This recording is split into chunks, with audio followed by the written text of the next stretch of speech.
Hello students, आज हम class 11 chapter 7 permutation and combination की जो एक्सरसाइज 7G हम करा रहे थे उसके क्वेश्चन नंबर 10 को देखते हैं। क्वेश्चन नंबर 10 में कह रहा है किसी समतल में 10 बिंदु दिए हैं।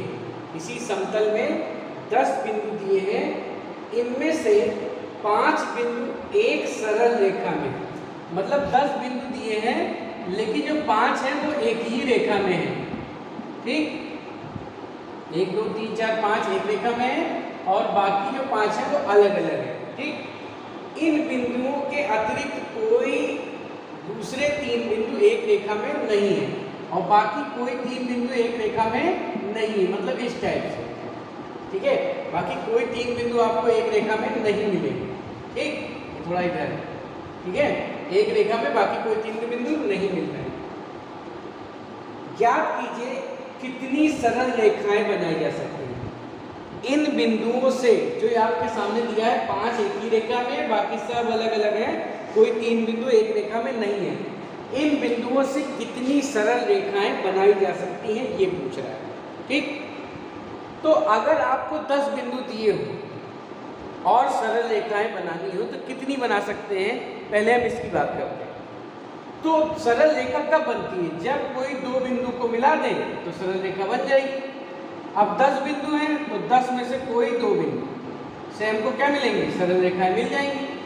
तो अगर कोई कंडीशन ना दी हो संरेखण की तो टोटल जो बिंदु होंगे वो हम बना सकेंगे 10C2। 10 में से कोई 2 बिंदुओं को उठा के मिला दीजिए तो हमें क्या मिल जाएगा, एक सरल रेखा मिल जाएगी। लेकिन ये जो 5 बिंदु हैं, ये जो 5 बिंदु हैं, इनसे A B C D E मान लीजिए।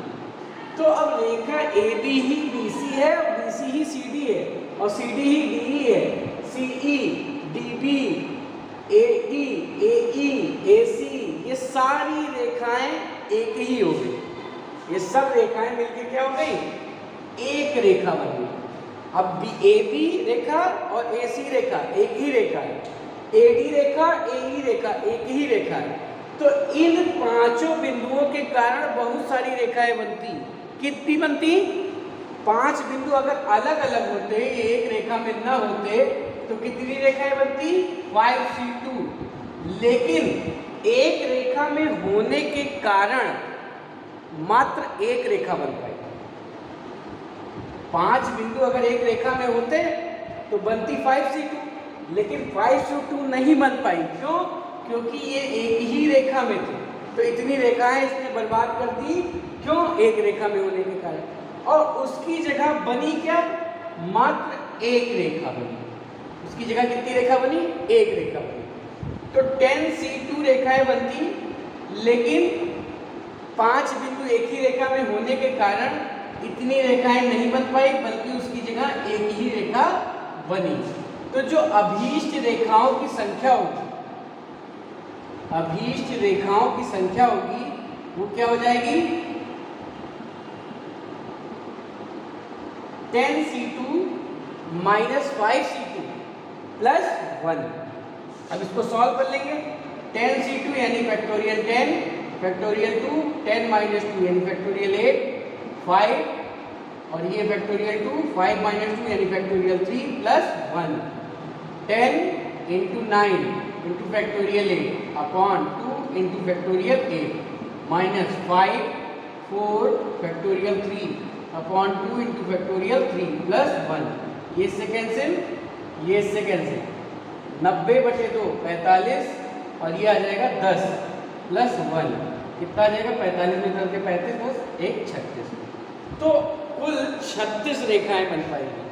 10 बिंदुओं से 10C2 रेखाएं बनती, लेकिन 5 बिंदु एक ही रेखा में होने के कारण इतनी रेखाएं कैंसिल, यानी AB BC CD DE BD AE सब रेखाएं की जगह मात्र एक रेखा बन पाई। ठीक है, इन सब की जगह क्या बन पाई, मात्र एक रेखा बन पाई। इतनी रेखाएं एक ही बिंदु होने के कारण, एक ही रेखा में बिंदु होने के कारण इतनी रेखाएं न बन के मात्र एक रेखा बन पाई। तो अभी इस रेखाओं की संख्या क्या हो जाएगी, कुल 36। अब देखो दूसरा पार्ट जो इसमें कह रहा है, ये तो पहला पार्ट है। दूसरे पार्ट में कह रहा है कि कितने त्रिभुज बन सकते हैं। तो 10 बिंदु हैं, 10 बिंदुओं से इतने त्रिभुज बन सकते थे, 10C3 त्रिभुज बन सकते थे।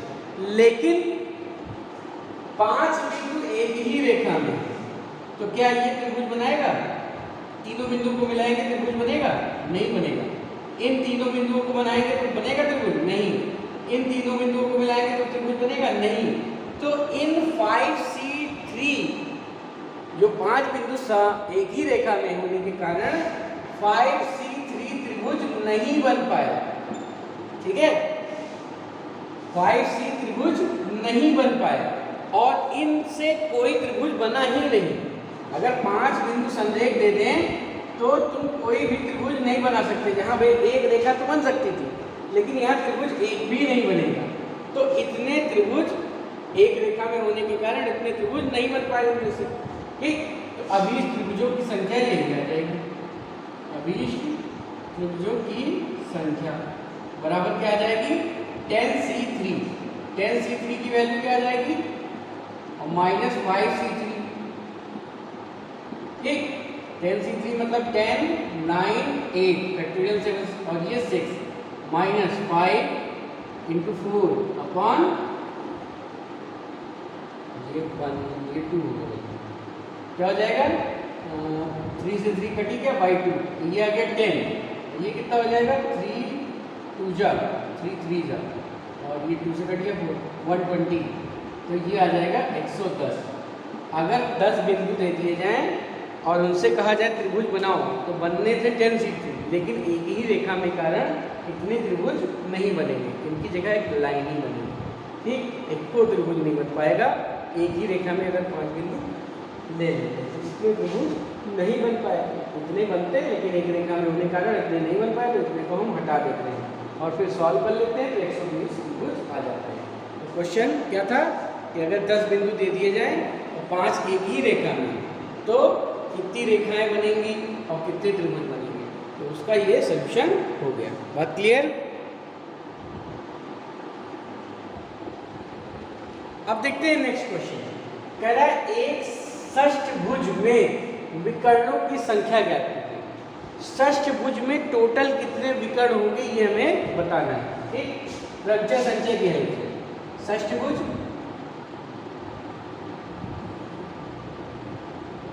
छह बिंदु होते हैं, 1 2 3 4 5 6 बिंदु होंगे। ठीक, कोई दो को अगर हम मिला दें, ABCDEF जैसे ये 6 बिंदु हैं, कोई दो को मिलाओ, जैसे AB को मिलाया, AC को मिलाया, AD को मिलाया, AE को मिलाया और AF को मिलाया, तो क्या मिला? विकर्ण मिला और भुजा मिली। ऐसे ही BC को मिलाया, B को कोई दो बिंदु से मिलाओ, इससे मिला दिया। ऐसे C को कोई दो बिंदु से मिलाओ। तो हमें ये दिख रहा है कि अगर कोई दो बिंदु को मिलाते हैं तो या तो विकर्ण बनता है और या तो भुजा मिलती है। तो अगर इन 6 बिंदु में से कोई दो बिंदु ले लें, 6 में से कोई दो ले लें, यानी 6C2, तो हमें या तो विकर्ण मिलेगा और या तो भुजा मिलेगी। तो हमसे पूछा है विकर्ण भी मिलेगा और भुजा भी मिलेगी। ठीक, जब 6 में से कोई दो बिंदु को मिला रहे थे तो क्या मिला था? या तो विकर्ण मिल रहा था तो भुजा मिल रही थी। तो हमें सिर्फ विकर्ण चाहिए, तो भुजा हटा दो। भुजा कितनी होगी? 6। तो हम क्या करेंगे, टोटल जो विकर्ण और भुजा होगी वो 6C2 होंगी, उसमें से भुजा जो है वो हटा देंगे, तो हमें क्या मिल जाएगी? विकर्णों की संख्या। क्या मिल जाएगी? विकर्णों की संख्या। तो अगर षष्ठभुज है और विकर्णों की संख्या पूछ रहा है तो क्या होगा? 6C2 minus 6। ऐसे ही जो अगला क्वेश्चन है, क्वेश्चन नंबर 13, उसमें देखो क्या कह रहा है, 16 भुजाओं वाली आकृति में विकर्ण की संख्या। तो 16C2 विकर्णों की संख्या पूछ रहे हैं, दो बिंदुओं को मिलाने से भुजा बनेगी और विकर्ण बनेगा, तो भुजा हम हटा देंगे। अब 16 भुजा की आकृति है तो 16 भुजाएं होंगी, भुजाओं को हटा दिया तो बचा क्या, विकर्णों की संख्या। तो अगर कुछ बिंदु दिए हैं, ठीक है, या कोई आकृति दी है, समष्टिभुज हो सकती है, अष्टभुज हो सकती है, और विकर्णों की संख्या पूछे, ठीक है, तो कोई दो बिंदुओं को मिलाने से विकर्ण और भुजा बनती है। तो अगर हम उनमें से भुजा घटा दें तो हमें क्या मिल जाएगा, विकर्ण मिल जाएगा। तो विकर्णों की संख्या निकालनी होगी। तो एक तरह से ये फॉर्मूला याद रखिए, अगर n भुजा की आकृति है और विकर्णों की संख्या पूछ रहा है तो nc2 माइनस n, इस फॉर्मूले से हम विकर्णों की संख्या निकाल लेंगे। ठीक, अब हम नेक्स्ट क्वेश्चन देखते हैं। नेक्स्ट क्वेश्चन में कह रहा है 12 सफेद और 8 काली गेंदों को कितने प्रकार से एक पंक्ति में रख सकते हैं जबकि कोई दो काली गेंदें एक साथ ना आए।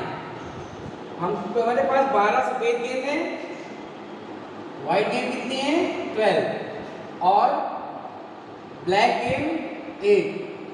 इनको इस तरह रखना है कि कोई दो काली एक साथ ना आए। तो सबसे पहले हम क्या करेंगे, हाँ एक चीज और ध्यान रखना है कि ये जो 12 सफेद गेंद है वो एक जैसी है और 8 काली गेंद है वो एक जैसी है, मतलब दोनों काली गेंदों में कोई डिफरेंस नहीं है। तो सबसे पहले हम क्या करेंगे, 12 सफेद गेंदों को रखेंगे, 12 सफेद गेंदों को रखेंगे।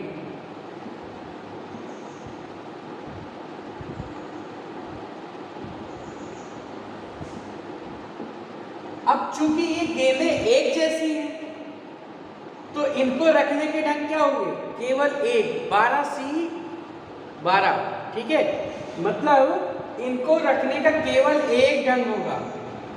ठीक, क्यों एक ढंग होगा, क्योंकि सारी गेंदें एक जैसी हैं, तो इनको रखने के ढंग कितने हो गए, एक।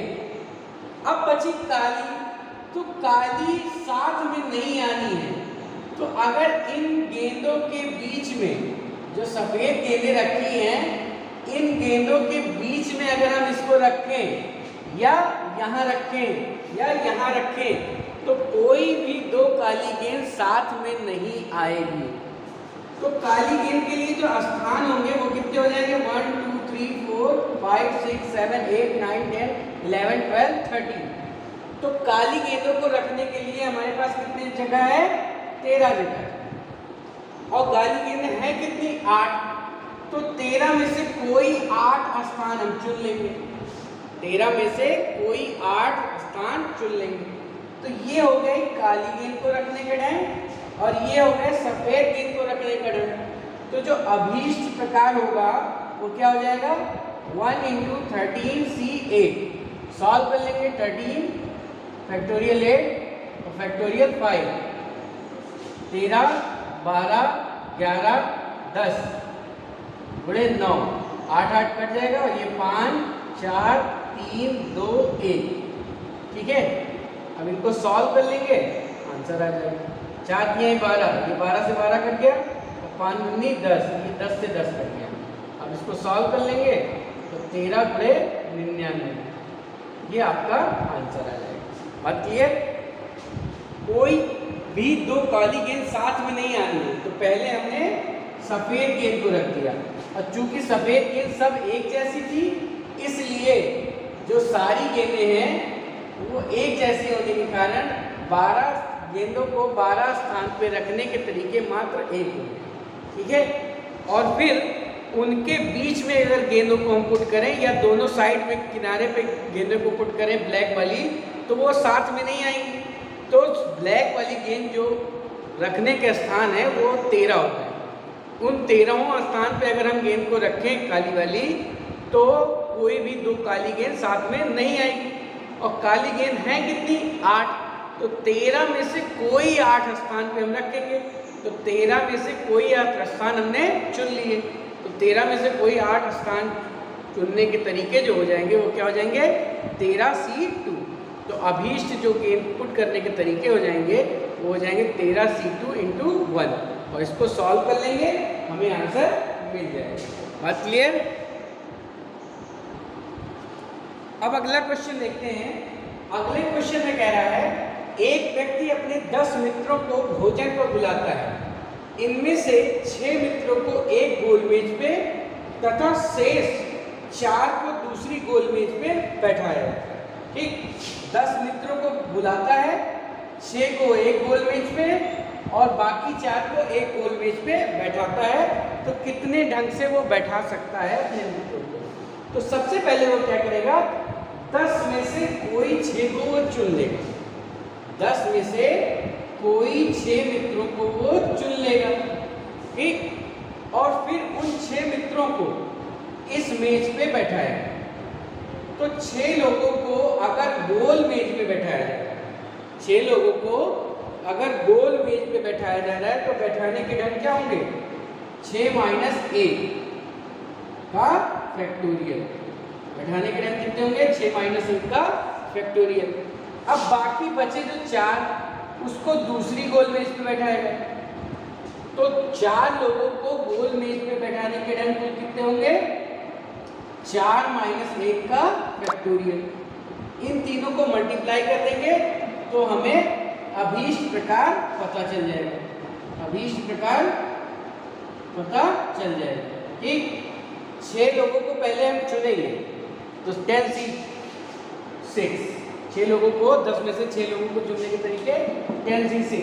फिर क्या करेंगे, उन 6 लोगों को इस मेज पे बैठाएंगे। तो 6 लोगों को गोल मेज पे बैठाने के ढंग 6 माइनस 1 फैक्टोरियल। फिर जो बाकी 4 बचेंगे उनको इस गोल मेज पे बैठाएंगे। तो 4 लोगों को गोल मेज पे बैठाने के ढंग 4 माइनस 1 का फैक्टोरियल। तो ये आ जाएगा 10 factorial 10 factorial 6 factorial 4 into factorial 5 into factorial 3। ठीक, अब इसको सॉल्व कर लेंगे। तो ये हो जाएगा 10 9 8 7, 6 से 6 कट जाएगा 4 3 2, फैक्टोरियल 5 120 और ये 6। तो ये देखो 6 से ये 6 कट गया और ये 4, ये 30 आ गया। ठीक है, और ये हो जाएगा 300 8 9 72 गुणे 7। तो 7 दूनी 14, 7 7 49 50 गुणे 300। 3 से गुणा कर देंगे, 2 जीरो तो ऐसे ही लग जाएंगे। 3 चौक 12 1, तो यही हो जाएगा 3 बचे 15, लगभग ये आ जाएगा आंसर। ठीक, तो ध्यान ये देना है कि सबसे पहले हमने संचय लगाया, फिर क्या लगा, वृत्तीय क्रमचय का कॉन्सेप्ट लगा। ठीक, पहले संचय लगाया है और फिर वृत्तीय क्रमचय का कॉन्सेप्ट लगा। तो इस तरह आज हमने कुछ क्वेश्चनों को सॉल्व किया। अब शेष क्वेश्चन आप स्वयं सॉल्व कीजिएगा, जो भी प्रॉब्लम होगी वो पूछिएगा। ठीक है, तो आज के लिए इतना ही, धन्यवाद।